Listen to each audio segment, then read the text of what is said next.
الله الرحمن الرحيم. الحمد لله رب العالمين، والصلاة والسلام على أشرف الأنبياء والمرسلين، حبيبنا ونبينا وشفيعنا ومولانا محمد وعلى آله وصحابه أجمعين. أما بعد، وقد قال الله تعالى في القرآن المجيد والفرقان الحميد: أعوذ بالله من الشيطان الرجيم. بسم الله الرحمن الرحيم. يمنون عليك أن أسلموا قل لا تمنوا علي إسلامكم بل الله يمن عليكم أن هداكم للإيمان إن كنتم صادقين. وقال تعالى: إن الذين قالوا ربنا الله ثم استقاموا تتنزل عليهم الملائكة ألا تخافوا ولا تحزنوا وأبشروا بالجنة التي كنتم توعدون. وقال تعالى: اليوم أكملت لكم دينكم وأتممت عليكم نعمتي ورضيت لكم الإسلام دينا. وقال النبي صلى الله عليه وسلم: ألا كلكم راع وكلكم مسؤول عن رعيته، أو كما قال عليه الصلاة والتسليم. صدق الله المولانا العظيم وصدق رسوله النبي الكريم، ونحن على ذلك من الشاهدين والشاكرين، والحمد لله رب العالمين. اللهم صل على محمد وعلى آل محمد كما صليت على إبراهيم وعلى آل إبراهيم إنك حميد مجيد. اللهم بارك على محمد وعلى آل محمد كما باركت على إبراهيم وعلى آل إبراهيم إنك حميد مجيد. قرآن پاک کی آیات کو 3 جگہ سے اور ایک حدیث پاک کو میں نے آپ کے سامنے تلاوت کیا، اور 3 باتیں، 3 نقطے جو ویسٹ انڈیز کے اس سفر کے پورے خلاصے کے طور پر اس آخری نشست میں نے اپنے حقیر دورے اور تجربے کے دوران ہم سمجھی، ان کو میں آپ کے سامنے پیش کرتا ہوں۔ یہ باتیں کوئی نئی نہیں ہیں، یہاں کے علماء کرام آپ حضرات کو پوری تفصیل سے یہ سب چیزیں سمجھا چکے ہوں گے اور سمجھاتے ہوں گے۔ علماء امت کے معالج ہیں، اور الحمدللہ اس دور دراز علاقے میں موجودہ دور کے ہمارے جو قریب کے دور کے اکابر گزرے ہیں، ان سے فیض یافتہ علماء یہاں ہر علاقے میں پائے جاتے ہیں، جو اللہ کا بڑا فضل، کرم اور احسان۔ ضرورت اس بات کی ہے کہ ہمارے عام لوگ اپنے ان علماء کی قدر کریں، ان سے رابطہ رکھیں، اور اپنی ضرورت یہ سمجھیں کہ ہمیں ان سے پوچھ کر چلنا ہے۔ اور پھر یہ بہت بڑی مبارک کی بات ہے، ان جزائر میں اور اس سارے علاقے میں، یہ علاقہ آپ کا باربیدوس کا حصہ ہے، جہاں اللہ پاک نے علماء کرام کی تعداد میں بڑی برکت عطا فرمائی۔ شاید اتنی تعداد دوسری جگہوں میں نہیں ہے، تو اس کا مطلب یہ نہیں ہے کہ باربیدوس والے یہ کہیں گے کہ ہم خود کفیل ہو گئے، بلکہ اس کا مطلب یہ ہے کہ اللہ کی طرف سے ذمہ داری آپ پر زیادہ آئی ہے۔ کسی بھی جگہ میں جو مال فراوانی سے تیار ہوتا ہے وہ اس مال کو ایکسپورٹ کرتے ہیں، بڑی بڑی اس کی ہولڈنگ لگاتے ہیں، اشتہار لگاتے ہیں، ہر جگہ نمونے بھیجتے ہیں۔ اگر آپ کے پاس اللہ نے اس مال میں برکت دی ہے جو حقیقتاً اصلی مال ہے، تو یہ جو پورا عالم تشنا ہے کہ آپ کا شمال، آپ کا جنوب، آپ کے جزائر، اس علاقے کو تو دنیا والے دنیا کے لیے تلاش کرنے نکلے تھے، اور وہ تو مال ڈھونڈ رہے تھے۔ مال ڈھونڈتے ڈھونڈتے بیچارہ کولمبس ادھر پہنچ گیا، اور وہ مشرق کے بغیر مغرب میں پہنچ گیا۔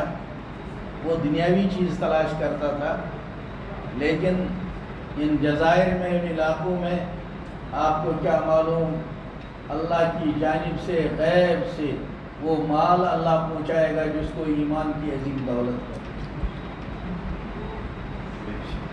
اور یہ کام انسان نہیں کرتا، پیغمبر جن کی ڈیوٹی اللہ کے دین کو پہنچانا ہے، اور جن کے سربراہ، جن کے بادشاہ، جن کے تاجدار ہیں ہمارے آقا حضرت محمد عربی صلی اللہ علیہ وسلم، ان کو ذاتی طور پر خطاب کر کے کہا گیا انک لا تہدی من احببت ولکن اللہ یہدی من۔ ہم سوچ سکتے ہیں کتنی بڑی ذات یہ اعلان کر رہی ہے، اس آیت کو کتنی بڑی ذات امت تک پہنچا رہی ہے۔ وہ تو بہت بڑی ذات ہے، بہت عالی ذات ہے، بہت عالی شان رکھنے والی ذات ہے۔ کائنات میں اللہ کے بعد ان سے بڑا کوئی نہیں، یہ میرا اور آپ کا عقیدہ ہے، لیکن ان کو خطاب کر کے فرما دیا انک لا تہدی من احببت ولکن اللہ یہدی من یشاء۔ اور یہ میرا پہلا نقطہ ہے جو میں آپ سے عرض کرنا چاہتا ہوں۔ فجر کے بعد مرکز میں حضرت مولانا محمد مرزا پالن پوری رحمۃ اللہ علیہ کا بیان ہوتا تھا، اور جب ملکوں کے جوڑ ہوتے تھے، علاقوں کے پرانے کام کرنے والے خواص علماء آتے تھے، تو اس وقت اس بیان میں جو عمومی ہوتا تھا مولانا کا، سب کو بیٹھنا پڑتا تھا، اور مولانا کو اللہ نے عجیب انداز سے نوازا تھا، بہت ہی عجیب انداز تھا۔ تو ایک دن فجر بعد کے اس بیان میں واقعہ سنایا، بہت آسان اور پیاری زبان میں فرمایا کہ ایک دن حضرت بلال حبشی رضی اللہ تعالی عنہ بہت خوش نظر آ رہے ہیں۔ آپ جانتے ہیں بلال کو، کون نہیں جانتا، حبشہ کے وہ بھی غلام۔ اس زمانے میں تو انسانوں کو پکڑ کے بیچا جاتا تھا، کہ ہمارے علماء جانتے ہیں کہ غلاموں کے بدن کے کپڑے بھی آقا کی ملکیت ہوتے تھے، غلاموں کا ٹائم آقا کی ملکیت ہوتا تھا۔ وہ آج کل کے جاب کرنے والوں کی طرح نہیں ہوتے تھے کہ ان کا بدن اپنا، ان کا مال اپنا، ان کا کپڑا اپنا، ان کا پیسہ اپنا، ایسا نہیں ہوتا۔ وہ تو ملکیت ہوتے تھے اور مال کی طرح ان کو فروخت کیا جاتا تھا۔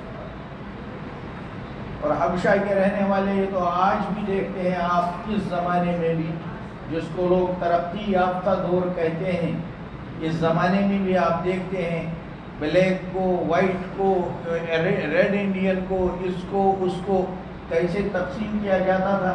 اور اس وقت وہ بیچارے بالکل حبش کے تھے اور غلام کی حیثیت تھی، لیکن جب آئے ہیں محمد رسول اللہ صلی اللہ علیہ وسلم کے دربار میں، تو یہ بلال اس دربار میں مؤذن ہوئے جہاں مقتدی ابو بکر صدیق ہے۔ ابو بکر صدیق رضی اللہ عنہ جو اس کائنات میں پیغمبروں کے بعد سب سے بڑے ہیں، وہ مؤذن نہیں ہوئے۔ عمر فاروق رضی اللہ تعالی عنہ جن کے سائے کو دیکھ کر شیطان بھاگتا تھا، اتنا ڈرتا تھا، وہ مؤذن نہیں ہوئے۔ عثمان ذی النورین رضی اللہ تعالیٰ عنہ جن سے ملائکہ حیا کرتے ہیں، وہ مؤذن نہیں ہوئے۔ حضرت علی مرتضیٰ رضی اللہ تعالیٰ عنہ جو کزن ہیں، چچا زاد بھائی ہیں پیغمبر کے، اور جو داماد ہیں، اتنے بڑے دلہا ہیں، اور جو اقضاہم علی کا خطاب پاتے ہیں، مؤذن نہیں ہوئے۔ اس مجلس میں اذان کا اعزاز اگر کسی کو حاصل ہے وہ بلال حبشی کو حاصل ہے۔ اب یہ مقام ہے بلال کا، اور یہ تو اس دنیا کی بات ہے۔ یہ بات تو آپ نے اپنے علماء سے سنی ہوگی کہ حضور صلی اللہ علیہ وسلم نے فرمایا، میں جنت کو معائنہ کرنے گیا، دیکھنے گیا، تو چلتے چلتے محسوس ہوا جیسے کسی باغ میں، گارڈن میں پتوں کے اوپر کسی کے چلنے کی آواز آتی ہے، تو مجھے محسوس ہوا آگے کوئی چل رہا ہے۔ تو نبی پاک صلی اللہ علیہ وسلم نے پوچھا حضرت جبرائیل علیہ السلام سے، جبرائیل آگے آگے کون جا رہا ہے؟ تو جبرائیل نے کہا آپ کا غلام بلال جا رہا ہے۔ اللہ، جنت میں آگے جا رہے ہیں۔ علماء کرام کا کام ہے وہ ہر چیز کو کلیئر کرتے جاتے ہیں، جو ان کی ڈیوٹی ہے۔ یہاں ایک کوسچن ریز کرتے ہیں علماء، کیا یہ ممکن ہے کہ پیغمبر سے پہلے ان کا امتی جنت میں جائے گا؟ خود کوسچن علماء ریز کرتے ہیں تاکہ کسی کو شک نہ باقی رہے، اور خود محدثین جواب دیتے ہیں کہ ہاں، جیسے کوئی بہت بڑا بادشاہ چلتا ہے، اس کے آگے آگے اس کے وہ ملازم چلتے ہیں جو ان کا سامان اٹھا کر چلتے ہیں، جیسے کوئی بڑا افسر چل رہا ہے، اس کا چپراسی آگے آگے اس کی اٹیچی اور بیگ لے کر چلتا ہے، ایسا ہی بلال حضور کے خادم کے طور آگے آگے جا رہا ہے۔ تو دنیا میں یہ مقام اس مسجد میں مؤذن ہے، اور جب مدینے میں مہمان آتے تھے اس بڑے بادشاہ کے، محمد صلی اللہ علیہ وسلم کے، تو بلال کو حکم ہوتا تھا چلو گیسٹ ہاؤس کا انتظام کرو، کھانے کا انتظام کرو۔ یہ مقام تو دنیا میں ملا، اور آخرت میں ایسا مقام کہ حضور سے آگے آگے جنت میں جا رہے ہیں، یہ ہے بلال کا مقام۔ اور تھی پوزیشن یہ کہ حبش کے تھے اور غلام تھے، کوئی حیثیت نہیں تھی۔ تو حضرت مولانا نے واقعہ سنایا کہ یہ بلال ایک دن بہت خوش نظر آ رہے تھے، تو ایک آدمی سامنے آیا، اور یہ تو آدمی کو چہرے سے پتہ لگتا ہے کہ اس وقت یہ آدمی خوش ہے یا غمگین ہے۔ تو اس نے دیکھتے ہی کہا، بلال آج بہت خوش نظر آ رہے ہو، کیا بات ہے؟ انہوں نے کہا ایک بات سوچ رہا تھا۔ کہا ہمیں بھی بتا سکتے ہو، ہمیں بتاؤ نا، ہم کو اپنی خوشی میں شریک کرو۔ تو بلال نے کہا میں ایک پوائنٹ سوچ رہا تھا کہ اگر اللہ نے ہدایت کی تقسیم اپنے ہاتھ میں نہ رکھی ہوتی اور لوگوں کے ہاتھ میں دے دی ہوتی، اور لوگ اگر انصاف سے تقسیم کرتے، تو وہ پہلے سوچتے کہ اللہ کے بعد سب سے بڑا حق محمد رسول اللہ صلی اللہ علیہ وسلم کا ہے، اس لیے ان کی نسبت سے ہدایت تقسیم ہوئی۔ اور ان کی نسبتیں دو تھیں، اگر ایریا کے اعتبار سے تقسیم کرتے تو پہلے ان کے نیکسٹ ڈور نیبر کو ہدایت ملتی، پھر اس کے نیبر کو، پھر اس کے نیبر کو، پھر اس کے نیبر کو، اور اگر ایسا چلتا تو بلال کا وطن تو افریقہ تھا، کہاں مکہ اور مدینہ، اور کہاں بلال میں یہاں کہاں ہوتا اللہ۔ اور اگر لوگ انصاف سے کام لیتے، ایریا کے اعتبار سے نہ تقسیم کرتے، بلکہ آپ کی ریلیشن کو دیکھتے کہ حضور کا سب سے قریب ترین ریلیٹیو کون ہے، تو پھر میں تو کوئی خاندان ہی نہیں، اور میں تو انسان ہی کیا تھا، میں تو غلام تھا، میرا نمبر کہاں آتا؟ جانے آتا 10 سال بعد، 20 سال بعد، 50 سال بعد جب غلاموں کا نمبر آتا، تو میں یہی سوچ رہا تھا اور اپنے اللہ سے کہہ رہا تھا اللہ کیسا پیارا ہے تو، اللہ کیسا پیارا ہے تو۔ یہ حضور کا نیکسٹ ڈور نیبر، یہ امیہ بن خلف، یہ نزدیک والا، یہ بسنے والا عتبہ شیبہ، ان کو ہدایت نہیں دی اور حبشہ سے بلال کو کھینچ کر حضور کا غلام بنایا۔ اور میں اپنے اللہ سے یہ بات کر رہا تھا کہ اللہ کیسا پیارا ہے تو، کتنا احسان ہے تیرا کہ حضور کا چچا ابو لہب، حضور کا چچا ابو طالب، حضور کے خاندان کا قریش کا ابو جہل، اس کو ہدایت نہیں ملی ہے، اور جو کوئی خاندان ہی نہیں رکھتا تھا بلال، غلام تھا، اللہ آپ نے اس کو ایمان سے مالا مال کر دیا۔ کہتے ہیں جس آدمی نے یہ سوال کیا وہ بھی چونکہ دور کا تھا، اس کو جوش آ گیا، جمپ مارا اور بلال کو گلے سے لگا کے تنا دن ایک بوسہ ہی کسڈ ہم مور۔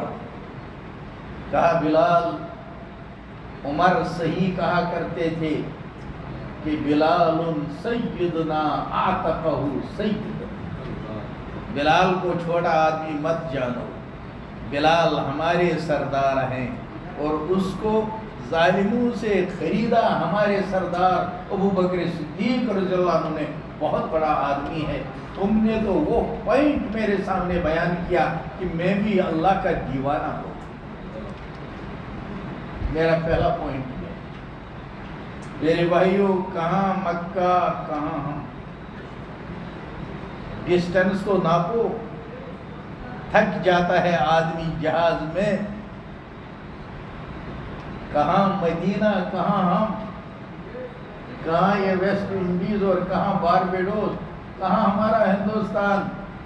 لیکن یہ اس مولا کا احسان ہے، میں اور آپ ایمان کی حرارت کے ساتھ، عمل میں ہماری کمی ہے، جو جذبے میں کمی ہے، لیکن اس سے کوئی انکار نہیں کر سکتا کہ ہمارا دل اللہ کی محبت سے، حضور کی محبت سے اور اسلام کی محبت سے مالا مال۔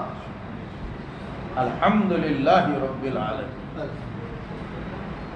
اور اس کو قرآن نے عجیب انداز میں، یہ خاص پس منظر میں کہا، یمنون علیک ان اسلموا، یا رسول اللہ صلی اللہ علیہ وسلم، یہ آپ پر احسان رکھتے ہیں کہ ہم مسلمان بنے؟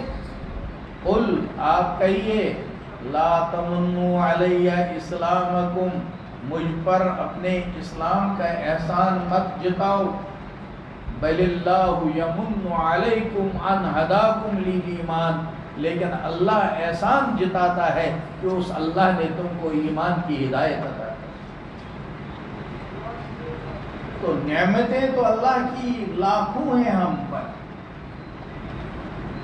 حضرت قاری صدیق صاحب رحمۃ اللہ علیہ نے ایک دن جمعے کے بیان میں فرمایا، میں ان کے یہاں گیا ہوا تھا تو جمعے میں انہوں نے بیان میں فرمایا، اللہ کے طرف سے جو بارش برستی ہے، آج بھی یہاں رین ہو رہی تھی بارش، حضرت نے فرمایا ان قطروں کو گننا ممکن ہے کتنے قطرے گرے، اور واقعی آج کے زمانے میں مشینیں موجود ہیں، رین گیج ہم ناپتے ہیں، کہا لیکن اللہ کی جتنی نعمتیں بندے پر آتی ہیں ان کو گنا نہیں جا سکتا۔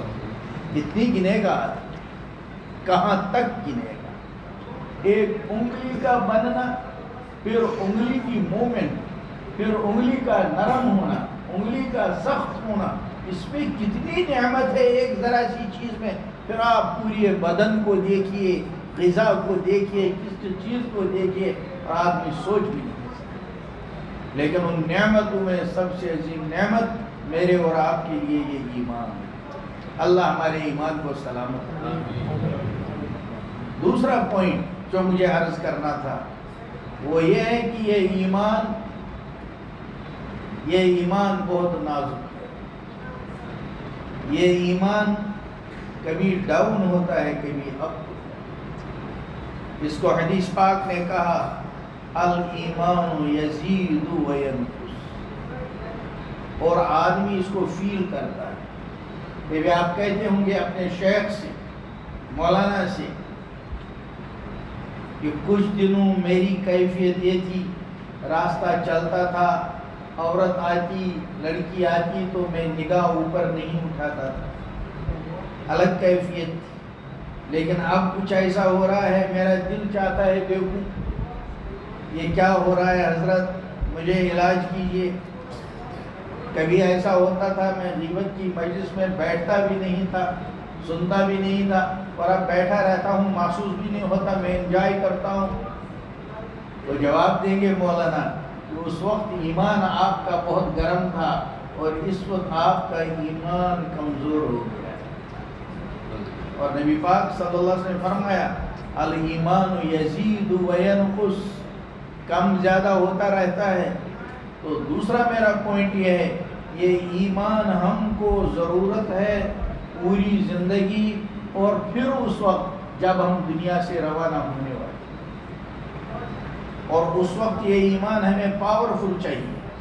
حضرت مفتی محمد حسن گنگوہی رحمۃ اللہ علیہ کے مواعظ میں ہے، فرماتے تھے کہ ہمارا ایمان اتنا کمزور ہو گیا، وہاں ہمارے ملک میں ٹرینیں چلتی ہیں تو جو بڑا بالغ ہوتا ہے اس کا ٹکٹ مثال کے طور پر 10 روپے ہے اور جو چھوٹا ہے اس کا ٹکٹ 8 روپے ہے۔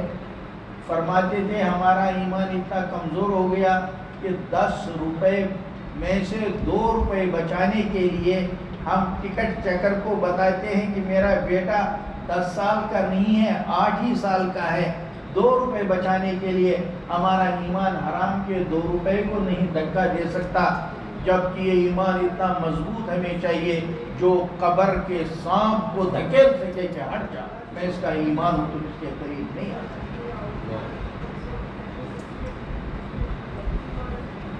اس لیے یہ ایمان ہمیں بہت مضبوط چاہیے،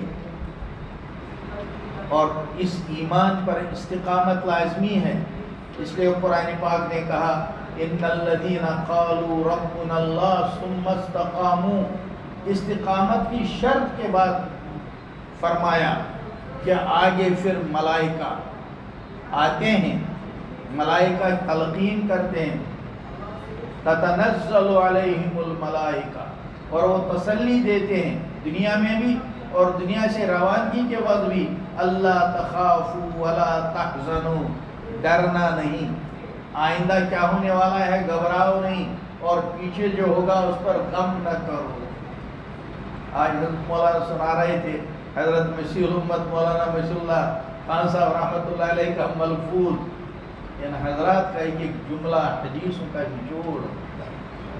حضرت مفتی صاحب فرمایا کرتے تھے یہ جو فقہ حنفی ہے یہ کیا ہے، یہ من و عن حدیثوں کا ٹیکسٹ ہے، صرف آگے سے عن اور حدثنا کاٹ دیا، باقی من و عن جملے وہی ہیں جو حدیث کے ہیں، تاکہ لوگوں کو عمل آسان ہو جائے، لوگوں کو اصل کریم چاہیے، اس کا نام فقہ حنفی۔ اسی طرح ان اکابر کی زبان سے جو ملفوظات نکلتے ہیں یہ خلاصہ ہوتے ہیں قرآن و حدیث کے، اور کہتے ہیں وہ اس انداز سے جو اس آدمی کو لگتا ہے کہ میرے مرض کا علاج۔ تو ایمان پر استقامت، اس پر جمنا، یہ ایمان اتنا ہمارے پاس رہے کہ ایک تو دنیا سے روانہ ہوتے وقت ہمارے پاس موجود ہو مگر کمزور نہ ہو، بلکہ پورے پاور والا موجود، اور ایسا ہو کہ نور ایمان اس وقت ہمارے ساتھ، اندھیرے میں ساتھ ہو۔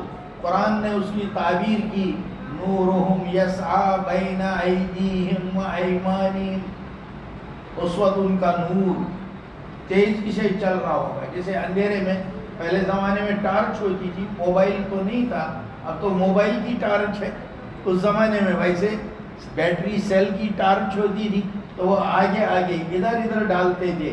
قرآن کا انداز ایسا ہی ہے، نورہم یسعی بین ایدیہم و ایمانہم، دائیں بائیں نور چل رہا ہوگا، اور یقولون ربنا اتمم لنا نورنا، اور اس وقت بھی ان کی زبان پر آ رہا ہوگا، ایمان والوں کی زبان پر، اللہ ہمارے نور کو مکمل کر دے، اللہ ہم کو بھی عطا فرمائے۔ میرا دوسرا پوائنٹ کہ یہ ایمان جو اللہ نے ہمیں اپنی طرف سے عطا کیا ہے اور ہم نے اس کے لیے کوئی کوشش نہیں کی، کوئی اپلیکیشن نہیں دی، کوئی محنت نہیں کی، یہ ایمان ہمیں بہت مضبوط چاہیے اور یہ آخر وقت تک ہمیں ضرورت ہے، تبھی ہمارے کام یہ آئے گا، کیونکہ قبر جب بند ہوگی، حدیث میں ہے جب تک لوگ اوپر موجود ہوتے ہیں تب تک کرامن کاتبین نہیں آتے کہ ابھی اس کو ادھر نظر آ رہا ہے کوئی موجود ہے، ابھی اس کو مانوس چیز نظر آ رہی ہے۔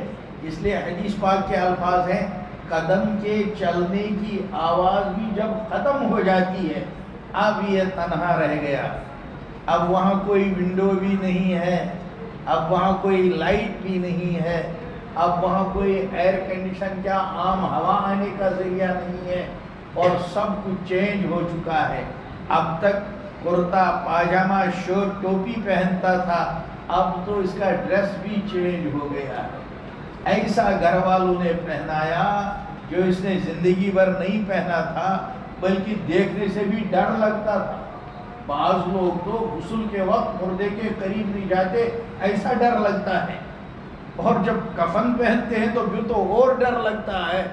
تو ایسے میں جب قبر میں پہنچا ہے، گھر میں تو صبح کو بچوں سے کہتا ہے ذرا چیک کرو آج میرے بیڈ پر کچھ تھا، ادھر کچھ چبھ رہا تھا، اور بچوں نے جب کھولا کہا پاپا ابا کچھ نہیں تھا، یہ تو بیڈ شیٹ ذرا مڑ گیا تھا، اس کی وجہ سے ان کو لگ رہا ہے کوئی چیز تھی۔ لیکن آج جو قبر میں ڈالا ہے وہاں تو نہ ڈنلپ ہے اور نہ شیٹ ہے، وہاں تو مٹی کے دانے ہیں، وہ جب چبھ رہے ہوں گے۔ اس حال میں جب سب لوگ قبرستان سے چلے گئے، اب تشریف لاتے ہیں منکر نکیر، اب کہتے ہیں بولو، اب سوال ہے۔ اللہ اکبر، حدیث میں آتا ہے کہ رجل قلبہ معلق بالمسجد، ایسا آدمی جو ہے دکان پر مگر بار بار دیکھ رہا ہے گھڑی، اذان کا وقت تو نہیں ہوا، وہ ہے دکان پر لیکن قلب اس کا دکان پر نہیں ہے، قلب اس کا مسجد کے اندر ہے، ایسا آدمی۔ حدیث میں آیا جب وہ پہنچتا ہے قبر میں اور قبر بند ہو گئی تو اس کو ایسا لگتا ہے جیسے سن سیٹ ہونے والا ہے، اندھیرا اس کو نہیں لگتا، اس کو لگتا ہے کہ عصر کا ٹائم ختم ہو رہا ہے۔ تو اس میں آیا ہے کہ ملائکہ آ کے کہتے ہیں من ربو کا مان دینوں کا، سوال ہو رہا ہے تو یہ جواب کیا کہتا ہے، پلیز ویٹ ون منٹ۔ کہتے ہیں کیا بات ہے، میری زندگی میں کبھی نماز قضا نہیں ہوئی، مجھے لگتا ہے عصر میری قضا ہو جائے گی کیونکہ یہ سورج ڈوب رہا ہے، پہلے مجھے نماز پڑھنے دو۔ فرشتے کہتے ہیں اللہ یہ کیا بندہ آیا، ہم سوال پوچھتے ہیں تمہارا دین کیا ہے، تمہارا رب کون، اور یہ جواب دیتا ہے میری نماز قضا نہیں ہوئی ہے، اس وقت سن سیٹ ہونے جا رہا ہے، مجھے پہلے نماز پڑھنے دو۔ تو جواب آتا ہے صدق عبدی، میرا بندہ سچ کہہ رہا ہے، رجل کان قلبہ معلقا بالمسجد، یہ وہ آدمی ہے جس کا دل ہر وقت مسجد کی طرف رہتا تھا۔ تو اللہ اب کیا کرنا ہے، وسعوا مدخلہ، اس کی قبر کو خوب کشادہ کر دو اور جنت سے ایک جائے نماز لا کر قالین دے دو اور ایک کھڑکی کھول دو جہاں سے ہوا آتی رہے جنت کی، اجازت دے دو یہ نماز پڑھ لے۔ پیچھے ہٹ گئے ملائکہ، اس نے نماز شروع کی تو حدیث میں ہے ابھی اس کی 4 رکعت مکمل نہیں ہوئی، یہ خوب 4 رکعت میں مست ہے یہاں تک کہ قیامت قائم ہو جائے۔ اس کو لگے گا قبر کا سارا ٹائم ایسا جیسے یہ 4 رکعت نماز۔ اللہ ہمیں بھی ایسی قبر نصیب فرمائے۔ حدیث پاک میں جو چیز آئی وہ ہو کر رہنی ہے۔ اور دوسری ایک کیفیت حدیث میں آئی ہے کہ ایسا شخص جس نے اس دنیا میں رہ کر اپنی عصمت کی، عفت کی، نظروں کی حفاظت کی ہے، قیامت میں اس کو حور ملے۔ اس میں عالم برزخ ہے، عالم برزخ اجر کی جگہ نہیں ہے، نہ عمل کی جگہ ہے۔ عالم برزخ میں جو چیز ہے یہ ٹرانزٹ ہے، وہاں کی چیز عارضی ہے، اس لیے یہاں یہ حور سے ٹچ نہیں کرے گا، بلکہ حور کے پاس جو مال پہنی ہوئی ہوگی، جو ہار پہنا ہوگا، اس کو عجیب دیکھ کر یہ ہاتھ میں دیکھے گا یہ کیا ہے، اللہ کی منشا ہے، اس کا تاگا ٹوٹے گا، اس کے دانے دڑ دڑ دڑ دڑ نیچے گریں گے، یہ بھی لگے گا دانا جمع کرنے میں، حور بھی لگے گی جمع کرنے میں، ابھی جمع ہی کر رہے ہوں گے کہ قیامت کا اس میں یہ سارا پیریڈ ان کو لگے گا اتنا ذرا سا، جیسے آدمی مجلس میں ہوتا ہے اور بہت اچھی مجلس چل رہی ہے تو تھوڑی دیر میں کہتا ہے اچھا آدھا گھنٹہ ہو گیا، میں تو سمجھ رہا 10 منٹ ہو گئے، ایسی ان کی قبر ہوگی، اللہ ہمیں بھی ایسی ہی قبر نصیب فرما دے۔ تو وہاں چاہیے یہ ایمان بہت مضبوط، اور ٹائم ہی ہے اس کو مضبوط کرنے کا، اور اس کے لیے تیسری ایک اہم چیز ہے وہ جو آیت میں نے پڑھی، الیوم اکملت لکم دینکم، ہمارا یہ ایمان والا دین یہ کامل دین، اس میں جیسے ایمانیات کی چیزیں ہیں، عقیدہ کیا ہوگا، آمنت باللہ، عقیدہ کیا ہوگا، وملائکتہ، ہم جتنے لوگ یہاں بیٹھے ہیں ہم سے ڈبل ہمارے کرامن کاتبین ہیں، ایک کے ساتھ دو ہیں، وہ ہم سے دگنے، ملائکتہ، کتبہ، رسلہ، والیوم الآخر، یہ ساری چیزیں جو آخرت سے متعلق ہیں، دنیا سے متعلق ہے، ایمان سے متعلق، اس شعبے کو ایمانیات کہتے ہیں۔ دوسرا شعبہ ہے جس میں دکھایا نماز کب پڑھو گے، کتنی رکعت پڑھو گے، کس ٹائم پڑھو گے، کس انداز سے پڑھو گے، اس کے لیے شرطیں کتنی ہیں، اس کے لیے ارکان کتنے ہیں، روزہ رکھو گے کب رکھو گے، کب نہیں رکھو گے، زکوٰۃ دو گے کب دو گے، کس طرح دو گے، تلاوت کرو گے کیسے کرو گے، درود شریف پڑھو گے کیسے پڑھو گے، اس شعبے کو عبادات کا شعبہ کہتے ہیں۔ اپنی مرضی سے کچھ نہیں کیا جائے گا، پوچھنا پڑے گا۔ نماز ہے عبادت، افضل العبادات، مگر کوئی ٹائم ایسا ہوگا اس وقت نماز ممنوع ہوگی، نہیں پڑھ سکتے۔ روزہ رکھنا عبادت ہے، انا اجزا بھی، انا اجزی بھی، خود اللہ اس کا بدلہ ہو رہے ہیں، خود بدلہ دے رہے ہیں، لیکن کوئی ٹائم آئے گا کہ سال میں 5 دن ایسے ہیں جہاں روزہ رکھنا حرام ہے۔ عید الفطر کا دن، عید الاضحیٰ کا دن، ایام تشریق نہیں رکھ سکتا، یہ پوچھنا پڑے گا۔ عبادت ہے لیکن ہر ایک کی کنڈیشنیں پوری ڈیٹیل کے ساتھ موجود ہیں، زکوٰۃ، حج اور کیا کیا اعمال ہیں، تو اس شعبے کو عبادات کا شعبہ ہے۔ اور تیسرا شعبہ، جب ہم دنیا میں رہتے ہیں تو ہماری ضروریات ہے، کھانے کا انتظام کرنا ہے، خریدنا ہے، اس کے لیے کہیں جاب کرنا ہے، اس کو اجارہ کہتے ہیں، اس کے لیے کہیں نوکری کرنی ہے، اس کے لیے تجارت کرنی ہے، جس کو بیع و شراء کہتے ہیں، اور ہمارے اسلام میں پوری ڈیٹیل موجود ہے، کتاب البیوع کیا ہے، کتاب الرہن کیا ہے، یہ ساری چیزیں اس کو معاملات کا شعبہ ہے۔ اور اس کے بعد چونکہ ہم اس سوسائٹی میں رہتے ہیں، والد کا کیا حق ہے۔ ایک دفعہ کہا نبی پاک صلی اللہ علیہ وسلم نے، جوان سامنے تھا، جوان سے کہا کہ جو جوان لڑکا یا لڑکی اپنے بوڑھے ابا کو یا بوڑھی ماں کو ایک نظر دیکھے، صرف دیکھا، ابھی کھانا نہیں کھلایا، ابھی اس کا بسترا نہیں بچھایا، ابھی اس کا پیر نہیں دبایا، فرمایا صرف محبت سے ایک نگاہ بوڑھے باپ یا بوڑھی ماں کو دیکھا، اللہ اتنا خوش ہوتے ہیں کہ اس نگاہ کے بدلے فرشتے سے کہتے ہیں اس جوان کو جو اس نے محبت سے اپنے بوڑھے باپ یا ماں کے چہرے پر نگاہ ڈالی، ایک مقبول حج کا ثواب دیا۔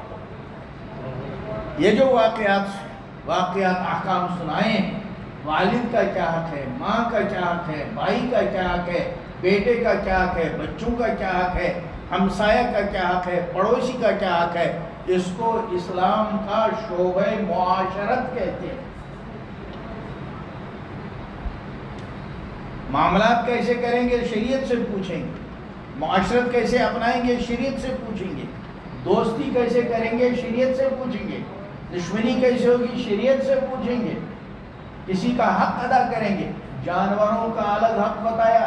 یہ حدیث میں ہی تو ہے کہ نبی کریم صلی اللہ علیہ وسلم نے فرمایا میں جنت کو دیکھنے گیا, وہاں میں نے یہ گناہگار عورت کو دیکھا, محض اس وجہ سے جنت میں بھیجی گئی تھی وہ گناہگار عورت کہ ایک دفعہ وہ کہیں باہر گئی تھی جنگل میں, وہاں ایک کتے کو پیاسا دیکھا تھا جس کی زبان باہر نکلی. اس عورت نے اپنے شوز نکالے اور اپنا سکارف نکالا, وہ شوز میں باندھا اور اس کو کنویں میں ڈالا, وہاں سے پانی نکالا, کتے کو پلایا. کتے نے کیا اپنی بولی میں اپنے مالک سے بات کی, اللہ نے حکم دیا اس گناہگار عورت کے گناہوں کو معاف کر کے اس کتے کو پانی پلانے کی وجہ سے جنت میں ڈالا.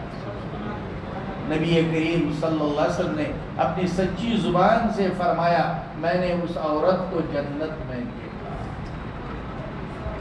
اور اس عورت کو فرمایا وہ نیک تھی لیکن اس کے باوجود میں نے اس کو جہنم میں دیکھا کہ اس نے ایک بلی پالی تھی اور وقت پر غذا نہ دینے کی وجہ سے وہ بھوکی رہ گئی, مر گئی. اللہ نے کہا میری مخلوق کو ستایا, تھوڑے دن جہنم میں داخل کر دو. نبی پاک صلی اللہ علیہ وسلم نے فرمایا میں نے اپنی آنکھوں سے اس کو جہنم میں دیکھا. جو اسلام جانور کے حق کو بیان کرتا ہے وہ اسلام عام انسانوں کے حقوق کو بیان کرتا ہے, چاہے وہ عام انسان کسی بھی مذہب کے ہوں, ان کے حقوق الگ بیان ہیں, اور جو اپنے مذہب کے ان کے حقوق الگ بیان ہیں, اور اس کے بعد وہ نیبر ہیں تو ان کے حقوق الگ بیان ہیں, اور اگر وہ پھر ریلیٹو ہے تو ان کے حقوق الگ بیان ہیں. اتنا ڈیٹیل ہمارا اسلام ہے. میرے بھائیوں میرا پوائنٹ یہ ہے کہ ہم کو یہ دیکھنا پڑے گا دین ہمارا کامل ہے, دوسروں کی طرح چند وہم کا نام نہیں, چند سٹوریز کا نام نہیں, بلکہ کامل مکمل دین ہے. ہمیں یہ چیک کرنا پڑے گا ہم دین میں آگے کتنا بڑھ رہے ہیں. آج ہماری نماز ٹھیک ہوئی, دیکھنا پڑے گا روزہ میرا کیسا ہے, زکوٰۃ میری کیسی ہے, آج میری عبادات ٹھیک ہوئی, دیکھنا پڑے گا میرے معاملات کیسے, میری شادی کیسی ہو رہی ہے, شادی میں کون سی چیز سنت کے مطابق ہو رہی ہے. اللہ نے مجھے علم سے نوازا ہے, میرے یہاں رسوم کتنی ہو رہی ہیں, رسوم کا غلبہ کتنا ہے, اور میرا علم مغلوب کتنا ہو گیا. میرے یہاں اخلاق کیسے آ رہے ہیں اور اسلام کے اخلاق کیسے ہیں. جن اخلاق کا تعلق قلب سے ہے, اسلام میں اس کا چیپٹر الگ ہے. آپ دیکھتے ہیں دنیا والے ایک دوسرے کے دشمن ہیں, سامنے آتے ہیں کہیں میٹنگ میں مصافحہ کرتے ہیں اور کیمرے کی طرف دونوں کی نگاہ ہوتی ہے, یہ بھی مسکرا رہا ہے وہ بھی مسکرا رہا ہے. پوری دنیا کا میڈیا کہتی ہے کتنے اچھے اخلاق والے ہیں, اور دل میں ان کے ہیں میں کب اس کو بھی کھا جاؤں, اس کے ملک کو بھی کھا جاؤں. اسلام ایسی کیفیت کو نفاق کہتا ہے. اسلام کہتا ہے جو دل میں ہے وہی تمہارے ظاہر میں ہونا چاہیے. دھوکہ کسی کو مت دو, دھوکہ دینے والے کو اسلام نے بہت برا کہا ہے. کسی نے ہمارے سامنے مکان اچھا بنایا, دل میں جلن آ گئی. کسی کو ہمارے سامنے بزنس اچھا چل گیا, دل میں جلن آ گئی. نبی کریم صلی اللہ علیہ وسلم نے فرمایا یہ برداشت نہیں ہے اللہ کو, اور فرمایا اس کو حسد کہتے ہیں, اور یہ واضح کر دیا حسد کی آگ نیکیوں کو ایسے جلاتی ہے جیسے آگ سوکھی لکڑی کو جلاتی ہے. مطلب وہ حسد کی وجہ سے ہماری نیکی تلاوت سے جو حاصل ہوئی تھی ختم ہو گئی, نماز سے حاصل ہوئی تھی ختم ہو گئی. اس شعبے کو اسلام میں اخلاق کا شعبہ ہے. میرا پوائنٹ صرف اتنا ہے کہ ہمیں دین کو سمجھنا پڑے گا یہ کہ ہمارا دین چند چھوٹی موٹی چیزیں نہیں ہیں. ہمارا دین کامل ہے. قرآن نے اعلان کیا الیوم اکملت لکم دینکم, اور جب یہ آیت نازل ہوئی یہود کے علماء اس وقت موجود تھے, انہوں نے آ کے مسلمانوں سے کہا یہ تو وہ چیز ہے جس کا آدم کے زمانے سے انتظار ہو رہا تھا. آدم کہتے تھے میں اللہ کا پیغمبر ہوں, ایمان کی دعوت لے کر آیا ہوں, لوگوں مانو جنت میں جاؤ گے, اور جنہوں نے مانا جنت میں گئے. نوح علیہ السلام نے یہی کہا، موسیٰ علیہ السلام نے یہی کہا، عیسیٰ علیہ السلام نے یہی کہا، لیکن سب ساتھ میں کہتے تھے کہ ہم آئے مگر ایک کمپلیٹ کرنے والا آئے گا، اس کا نام ہوگا محمد رسول اللہ صلی اللہ علیہ وسلم۔ اور یہ بات ہم کو قرآن نے بتائی، قرآن نے کہا وہ مبشرم برسول یاتی من بعد اسمہ احمد۔ عیسیٰ علیہ السلام نے بھی یہ اطلاع دی کہ بشارت دی کہ میرے بعد ایک پیغمبر آئے گا، اس کا نام احمد ہوگا۔ اور حضور کا نام جیسے محمد مصطفیٰ صلی اللہ علیہ وسلم ہے، اسی طرح حضور کا نام احمد مجتبیٰ صلی اللہ علیہ وسلم۔ وہ لوگ یہ کہتے رہے آئے گا آئے گا، اس لیے سب کو تمنا تھی۔ اس لیے آپ جانتے ہیں کہ حضرت عیسیٰ علیہ السلام نے دعا کی میں اس امت میں آنا چاہتا ہوں، اور حضرت فقیہ الامہ کے ملفوظات میں ہے، فرماتے تھے کہ فلاں کتاب میں لکھا ہے، حضرت تو ریفرنس بیان کرتے تھے، فرماتے تھے فلاں کتاب میں لکھا ہے وہ جو ہجرت کے وقت غار میں بیٹھے تھے، وہ جو ہجرت کے وقت غار میں بیٹھے تھے اور حضرت ابوبکر رضی اللہ عنہ نے کپڑا پھاڑ کے سب سوراخ بند کیے تھے اور ایک سوراخ بند نہیں ہو سکا تھا، اس پر اپنا پیر رکھا تھا، اس میں اندر آگے جو سانپ نے ڈسا، حضرت فرماتے تھے فلاں کتاب میں ریفرنس موجود ہے، وہ اصل میں پرانے زمانے کا ایک صحابی تھا، پرانے پیغمبروں کا، اس نے کہا تھا میں دیدار کروں گا آخری زمانے کے پیغمبر محمد صلی اللہ علیہ وسلم کا، تو ان کو کہا گیا تھا کہ اس شکل میں نہیں رہ سکو گے، اتنی لمبی عمر کا وعدہ نہیں ہے، تو سانپ کی شکل میں تھا، وہ انتظار کر رہا تھا اس غار میں، تو اس نے کہا آج تو اس غار میں بیٹھا ہوں زیارت کے لیے اور آج ہی اوپر پیر رکھ دیا ہے، تو اس نے آ کے کاٹا تھا، تو ابوبکر نے پیر ہٹایا، وہ دیدار کر کے چلا گیا۔ یہ حضرت کے ملفوظات میں موجود ہے، آپ اس کو پڑھ سکتے ہیں۔ اور حضرت مفتی صاحب کوئی عام سطح کے آدمی نہیں تھے، بہت بڑے آدمی تھے۔ ایک دفعہ میں کراچی حاضر تھا، حضرت مولانا یوسف دہانوی رحمۃ اللہ علیہ حیات تھے، میں ان کی خدمت میں پہنچا، میں نے پوچھا ایک رسالے کے بارے میں، حضرت یہ مجھے دیجیے، کہا کیوں؟ میں نے کہا حضرت یہاں پڑھا ہوا ہے، فرمانے لگے گری پڑی چیز کام آتی، کہا اس میں ایک حضرت کی مجلس ہے اور وہ اتنا اہم مواد ہے، ہمارے یہاں بڑا مسئلہ چل رہا تھا علماء کے درمیان، اس کی وجہ سے مسئلہ حل ہوا۔ پھر فرمانے لگے جانتے ہو ان کو؟ میں نے کہا حضرت کون ہے؟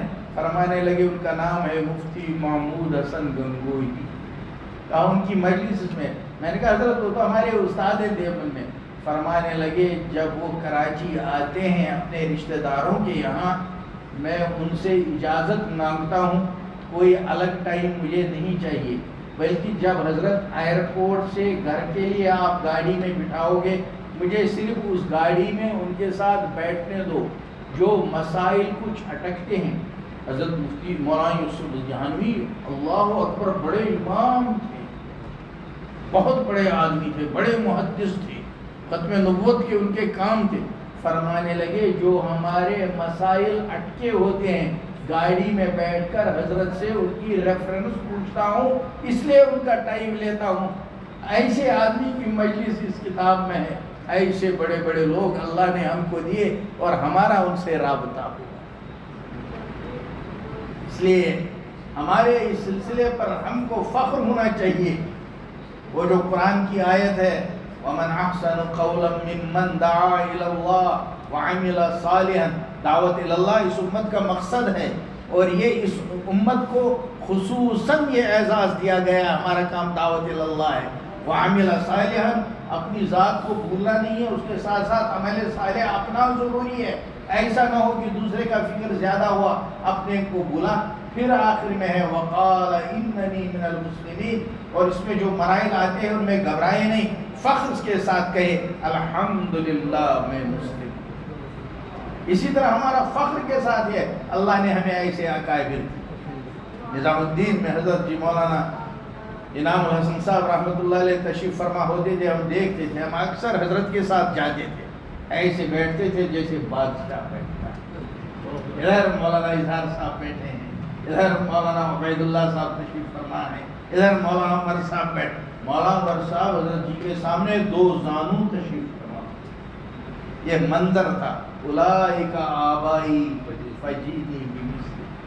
اور یہ ہم کو ساتھ رہنے کی وجہ سے لگتے ہیں یہ معمولی لوگ ہیں، جو بہت بڑے بڑے آدمی تھے اور دنیا میں اللہ نے ہم کو ان کے ساتھ تعلق نصیب کیا. کمزوریاں ہیں، اللہ جب مغفرت کر دے گا تو اسی قافلے میں ہمارا حشر بھی ہوگا. اس وقت عجیب منظر ہو. اور آپ میں سے جنہوں نے دیکھا مولانا عمر صاحب کو کبھی لمبا بیان کرنے کے بعد بڑے مزے سے کہتے تھے اچھا بھائی بہت باتیں ہو گئیں، باقی باتیں انشاءاللہ ہم تم لوگ جنت میں کریں، ایسے فرماتے. یہ سلسلۃ الذہب اللہ نے ہم کو دیا. علماء اس کو کہتے ہیں اپنی علمی زبان میں سلسلۃ الذہب، گولڈن چین. بلکہ گولڈن کیوں کہیں گے؟ Chain of gold, actual gold یہ کہیں. ایسے ہمارے لوگ، لیکن اس کے لیے ضروری ہے جس ایمان کی برکت سے یہ چیزیں ہم کو ملی. یہ صرف ایمان کی برکت سے ہم کو ملی. میں کبھی کبھی عرض کرتا ہوں جب 29 شعبان آتا ہے، یہ ایک ہی جگہ نہیں آتا، پورے عالم میں آتا ہے، ایسٹ ویسٹ نارتھ ساؤتھ میں آتا ہے. لیکن ایمان والوں کے دل میں اس دن میں کیسی ہلچل ہوتی. وہ لڑکا جس کو آپ سڑک میں گشت کرتے ہیں وہ ادھر بھاگتا ہے، وہ آگے تبلیغ والے ادھر بھاگ رہا ہے. اس دن خود آتا ہے اور اپنے اماں سے کہتا ہے اماں ذرا دیکھ لینا آج کپڑا میرا پہلے سے تیار رکھنا. اماں کہتی ہے کیا بات ہے؟ اگر چاند ہو گیا نا مجھے تراویح پڑھنی. کہاں سے یہ پاور آیا؟ یہ وہ ایمان جو اندر ہے. آج کے دن اس میں رمضان کی برکت آ گئی، وہ کھینچ رہی ہے. عام مقتدی جو مسجد میں نہیں آتا عام دن میں، وہ آتا ہے، پوچھتا ہے کمیٹی کے لوگوں سے کوئی حافظ صاحب کا انتظام ہے؟ وہ پوچھتا ہے کیا بات ہے تم تو نماز میں آتے نہیں مجھے تراویح سننی ہے نا. سب پوچھتے ہیں. اور وہ جو بڑھیا کچھ نہیں جانتی تراویح کیا ہے، یہ کیا ہے، وہ کیا ہے، وہ صبح کو بیٹے سے کہتی ہے بیٹا سکول سے جلدی آنا. اماں کیا بات ہے؟ کہا بھائی کی دکان پر جانا، وہ وہاں ہوگا. تو اماں کیا کرنا ہے؟ شاید اگر چاند ہو گیا وہ آج کچھ سودا دے دے گا نا تو ہمیں رات کو سحری کا انتظام کرنا ہے. عجیب ہلچل ہے. آج بڑھیا کو کیا جوش آیا. اور کبھی دیکھا ہوگا اللہ یہ ایمان کی برکت ہے، 2 چھوٹے ننھے منھے بچے ہیں، ایک بھائی ہے بہن ہے. تو بھائی کہتا ہے بہن سے مما مجھے سحری میں نہیں اٹھنے دے گی، تم چپ کے مجھے سحری میں جگا دو.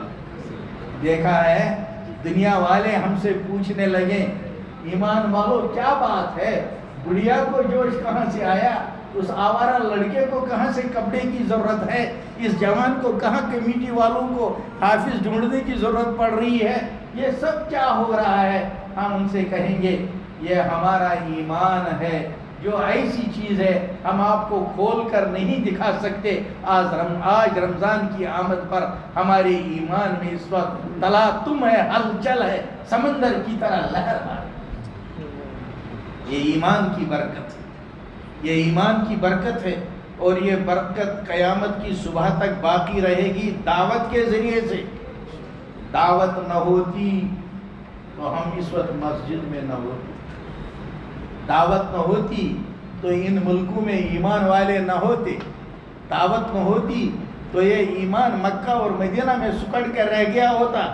اللہ نے اس کام کو رکھا ہے اور ہم میں سے ہر ایک چھوٹا بڑا پڑھا لکھا ان پڑھ مرد عورت بچہ بوڑھا ہر ایک اس کا مکلف ہے. اللہ ہمیں اس کی توفیق عطا فرمائے.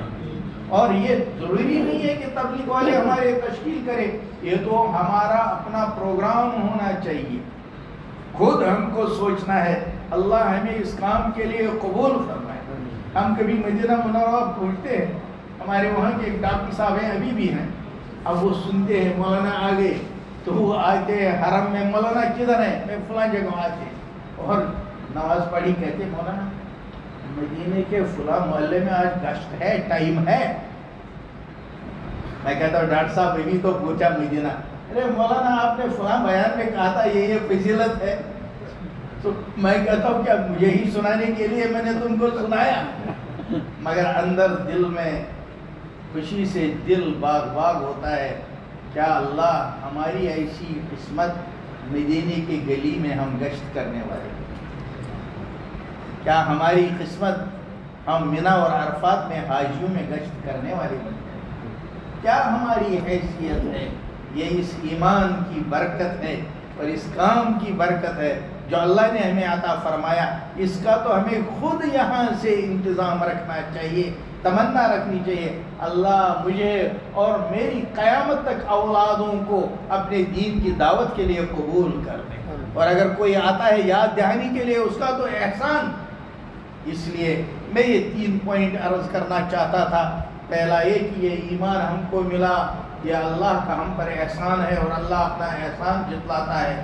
دوسرا یہ ایمان ہمیں قیامت کو حاجت ہے، اخروی زندگی تک میں حاجت ہے، دنیا سے نکلنے کے وقت حاجت ہے اور اس دنیا میں رہتے ہوئے حاجت ہے، اور یہ ہمیں پاورفل چاہیے، طاقتور ایمان چاہیے۔ اگر یہ طاقتور نہیں بنتا ہے، اور میرے بھائیوں اتنا تو ہمیں سوچنا چاہیے، ہمارے چھوٹے بچے جو پچھلے سال 5th گریڈ میں تھے، اس سال تو وہ 2nd میں آئے، اگلے سال 7th گریڈ میں ہوں گے۔ ہم پچھلے سال بھی 2 ہی رکعت پڑھتے تھے، اس سال بھی 2 ہی رکعت پڑھ رہے ہیں، پچھلے سال بھی ہماری تسبیحات 3 ہی تھی، اس سال بھی 3 ہیں۔ اس کا مطلب ہے ہم نے کلاس نئی جوائن نہیں کی ہے۔ ایک دفعہ ایک دوست مجھے ملے، بوڑھے ہو گئے تھے سری نگر میں، کہنے لگے مولانا 20 سال پہلے جب جماعت میں گیا تھا، 20 سال پہلے تو حضرت جی سے بیعت ہوا تھا، حضرت وہ تسبیح پڑھ رہا ہوں، آگے کیا کرتا تھا؟ میں نے کہا 20 سال بعد تم کو یاد آیا، 20 سال میں تو تمہارے بچوں نے گریجویشن کر لیا ہوگا، وہ سوچیں گے تم بھی لور KG میں ہو تو وہ ہنسیں گے نہیں تم پر۔ اس لیے ہمیں فکر کرنا ہے کہ ایمان ہمارا کتنا بڑھ رہا ہے، اعمال ہمارے کتنے ترقی میں آ رہے ہیں، اور کتنی چیزوں میں ہم دین میں آگے بڑھ رہے ہیں۔ ہم نیوز پڑھتے تھے مظفر نگر علاقے میں، تو بچوں کے پاس کاپی ہوتی تھی اور وہ لکھتے تھے آج ہم نے یہ سنت نئی اپنائی اور اب میں اتنی سنتوں پر عمل کرتا ہوں۔ پھر اگلے ہفتے دیکھتے تھے آج ہم نے کمپٹیشن ہوتا تھا کہ دین ہماری زندگی میں کتنا ہے۔ اور تیسری چیز یہ کہ اس کامل دین کی حفاظت کرتے کرتے ہماری ذمہ داری ہے کہ ہم اس دین کو قیامت کی صبح تک دنیا میں باقی رکھنے والے بن جائیں۔ اللہ مجھے بھی توفیق عطا فرمائے، آپ لوگوں کو بھی توفیق عطا فرمائے۔ یہ مولانا رفیق صاحب توجہ ڈالتے رہے، اس سے بات لمبی ہوئی، ورنہ میں نے سوچا تھا 15-20 منٹ نمٹاؤں گا، وہ ادھر سے توجہ ڈالتے رہے، زیادہ لمبی بات ہوئی، بہت لیٹ ہو گیا۔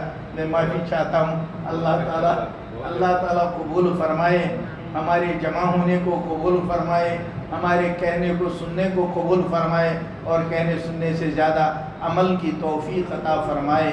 وآخر دعوانا ان الحمد للہ رب العالمین۔ اللہم صلی علی سیدنا مولانا محمد وعلی آل سیدنا و مولانا محمد واصحاب سیدنا و مولانا محمد وبارک وسلم علیہ۔ اللہم حبب الینا الایمان وزینہ فی قلوبنا وکرہ الینا الکفر والفسوق والعصیان واجعلنا من الراشدین۔ اللہم توفنا مسلمین والحقنا بالصالحین غیر خزایا ولا ندامہ ولا مفتونین۔ سبحانک ما شکرناک حق شکرک، سبحانک ما ذکرناک حق ذکرک، سبحانک ما عرفناک حق معرفتک۔ اے اللہ، اے ہمارے پیارے آقا، آپ نے ہم پر کتنے احسانات فرمائے ہیں، ہمارے پاس شکر کرنے کے لیے الفاظ نہیں ہیں۔ اے اللہ، کس زبان سے شکر ادا کریں؟ آپ نے تو یہ زبان پاک عطا کی تھی، ہم نے اس کو گناہوں سے ناپاک کر دیا ہے۔ اللہ، ہم گنہگاروں نے جو یہ ہاتھ آپ کے سامنے پھیلائے، آپ تو اچھی طرح جانتے ہیں، آپ نے ہم کو یہ ہاتھ پاک عطا فرمائے ہیں، ہم نے ان کو گناہوں سے ناپاک کر دیا ہے۔ اللہ، اس لیے ہاتھ اٹھاتے ہوئے بھی شرم آتی ہے، لیکن ہمارے مولا تو ہمارا پیارا اللہ ہے، ہم سے محبت کرتا ہے۔ محبت نہ کرتا تو ہم اس وقت مسجد میں کہاں ہوتے؟ اللہ، تو ہم سے محبت نہ کرتا تو تو ہمیں ایمان کہاں دیتا اللہ؟ پھر ہماری یہ شکلیں کہاں ہوتی اللہ؟ یہ تو آپ کا احسان ہے۔ اگر آپ کی مدد ختم ہو جائے تو اللہ ہمارے سروں سے یہ ٹوپیاں غائب ہو جائے، ہمارے چہروں سے یہ داڑیاں غلط ختم ہو جائیں۔ اللہ ہم جانتے ہیں آپ کو ہم سے محبت ہے، مگر مولا آپ بھی تو جانتے ہیں ہم آپ کے باغی بندے نہیں ہیں۔ آپ کھولیے نا ہمارے نامہ اعمال کو، آپ دیکھیے ہم نے بہت بار ارادہ کیا اللہ کہ ہم توبہ کریں گے، بہت بار ارادہ کیا گناہ نہیں کریں گے، بہت بار ارادہ کیا نیک بنیں گے۔ اللہ باغی ہوتے تو ہم یہ نیت ہی کہاں کرتے، لیکن یا اللہ ہم آنا چاہتے ہیں مگر یہ شیطان ہم کو گرا دیتا ہے، یہ نفس ہم پر غالب آتا ہے، یہ ہماری بری عادتیں ہم پر غالب آتی ہیں۔ اللہ ہم آپ کی طرف آنا چاہتے ہیں، پھسل جاتے ہیں۔ اللہ ہم نے دنیا میں دیکھا آپ نے جن ماؤں کے دلوں میں محبت ڈالی، ان کی طرف ان کا بچہ چل کر آتا ہے، چلنا چاہتا ہے گر جاتا ہے، چلتا ہے گرتا ہے، چلتا ہے پھسلتا ہے، آخر اس ماں کو پیار آتا ہے اور اپنا ہاتھ بڑھا کر اس بچے کے ہاتھ کو پکڑ کر اپنے سینے سے لگاتی ہے۔ اللہ ہم بھی آپ کی طرف آنا چاہتے ہیں، پھسل رہے ہیں اللہ، شیطان دھکیل دیتا ہے۔ اللہ آپ بھی اپنی رحمت کا ہاتھ بڑھائیے، اللہ اپنی رحمت کا ہاتھ بڑھائیے، ہم کو کھینچ کر اپنی رحمت کے سینے سے لگا دیجیے۔ اللہ ہمارا جی چاہتا ہے ہم دنیا میں آپ کے بن کر رہیں، آپ کے ہو کر رہیں۔ اللہ اپنی محبت عطا فرما دیجیے، اللہ اپنے دین کے خادموں میں شامل فرما دیجیے، ہماری قیامت تک آنے والی نسلوں کو اپنے دین کا خادم بنائیے۔ اللہ ہم آپ کے گنہگار بندے ہیں لیکن آپ کے نام لیوا ہیں، آپ جانتے ہیں بہت لوگوں کی بہت حاجات ہیں، کسی کی مالی پریشانی ہے، کسی کے بچوں کی پریشانی ہے، کسی کے نکاحوں کی پریشانی ہے، کسی کی صحت کی پریشانی ہے۔ اللہ دنیا والے بھی جانتے ہیں ہم آپ کو مانتے ہیں، اللہ ہماری ان حاجات کو اپنے دروازے سے پورا فرما لیجئے۔ اللہ مخلوق کے دروازوں سے ہماری حاجتوں کو ہٹا کر اپنے دروازے سے مکمل فرما دیجئے۔ یا اللہ ہمیں اپنی رضامندی نصیب فرما دے، یا اللہ قرضوں کی غیب سے ادائیگی فرما دے۔ اے اللہ جن کے کاروبار متاثر ہوئے اور اس کورونا کی وجہ سے جن کے کاروبار ختم ہوئے، سب کو پھر سے حلال برکت والے روزگار عطا فرمائیے، ہمارے کاروباروں میں برکت نصیب فرمائیے۔ یا اللہ ہمارے والدین نے ہمارے ساتھ بڑا احسان کیا ہے، ان غریبوں کو ہماری طرف سے جزائے خیر عطا فرما، ان میں سے جو زندہ ہیں ان کی زندگی کو آسان بنا دے، ان کی زندگی کو خیر والا بنا دے، اور ان میں سے جو قبروں میں چلے گئے اللہ اپنی مہربانی سے ان کی قبروں کو نورانی بنا دیجئے، ان کی قبروں کو جنت کا باغ بنا دیجئے۔ یا اللہ جو بچیاں نکاح کی منتظر ہیں، جو لڑکے نکاح کے انتظار میں ہیں، سب کو اپنے خزانہ غیب سے اچھے اچھے رشتے عطا فرما دیجئے، خوشگوار زندگیاں نصیب فرمائیے، اولاد صالح عطا فرمائیے۔ یا اللہ جن کو اولادیں دی ہیں ان اولادوں کو والدین کا فرما بردار بنا دے، ان کے آنکھوں کی ٹھنڈک بنا دے، ان کے بڑھاپے کا سہارا بنا دے۔ یا اللہ اگر ہمارے مقدر میں آپ نے بڑھاپا لکھا ہے، ہمارا آپ سے سوال ہے ہمارے بڑھاپے میں ہم کو کسی کا محتاج نہ بنانا، اللہ ہمارے بڑھاپے کو آسان کر دینا، کسی پر بوجھ نہ بنانا، اللہ بڑھاپے کی زندگی کو خیر والی زندگی بنانا۔ اللہ آپ نے ہم کو بہت کچھ عطا فرمایا ہے، بغیر مانگے عطا فرمایا ہے، سب کچھ آپ کا ہے، جو مانگا گیا اس کو بھی قبول فرما، جو مانگنے سے رہ گیا اس کو بھی قبول فرما۔ یا اللہ عالم اسلام پر رحم فرما، عالم انسانیت میں ہدایت کو عام فرما، پورے عالم میں امن و امان کی فضا پیدا فرما۔ ربنا تقبل منا انك انت السميع العليم، وصلى الله تعالى على خير خلق محمد وآله وصحبه اجمعين برحمتك يا ارحم الراحمين۔